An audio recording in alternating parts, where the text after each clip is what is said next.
Justice Anthony Kennedy's retirement is throwing a wild card into the world of politics. The 81-year-old justice has been a key swing vote in major cases over the past 3 decades. He was the decisive swing vote in the 2015 Obergefell versus Hodges case that legalized same-sex marriage.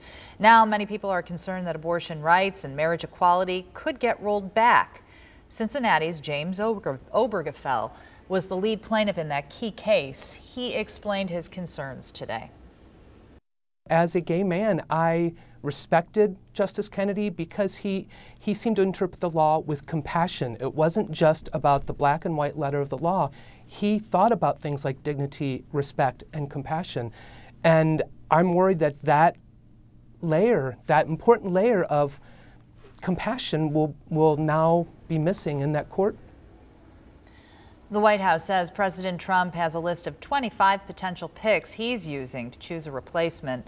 Republicans want to get a nominee confirmed before November. Democrats want to wait until after midterm elections. Well, let's talk about that list. That short list for Supreme Court nominees includes a federal appeals court judge who calls Northern Kentucky home. Amul Thapar is one of 27 judges on the U.S. 6th Circuit Court of Appeals based here in Cincinnati. But he might become one of 9 justices on the highest court in the land. 9 on your sides. Tom McKee found friends and colleagues who were really excited about that possibility.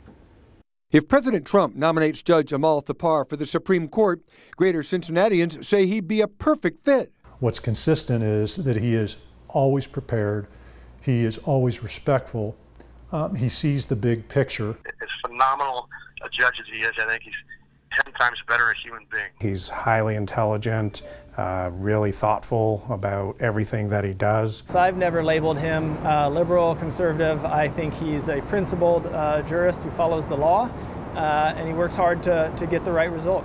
From 2008 until 2017, Judge Thapar served as a federal judge for the Eastern District of Kentucky.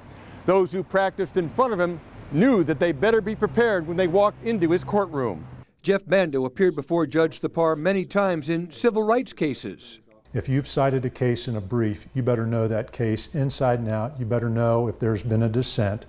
You better anticipate all of the problems that you might have with your argument. Adam McNeely was Judge Thapar's first law clerk and calls him a wonderful father, friend, and human being. I worked his clerks hard to help him prepare for those cases.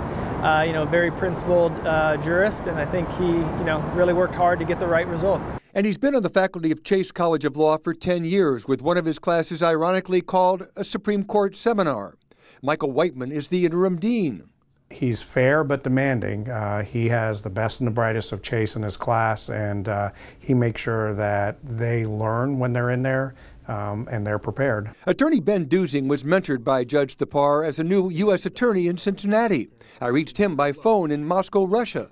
I came to learn that he has a special passion for life, a special passion for people, and he worked my tail off, and he made me better. I'm a better human being, father, professional, on account of Judge Thapar, and nobody's rooting for him more. I love the guy. Tom McKee, 9 on your side.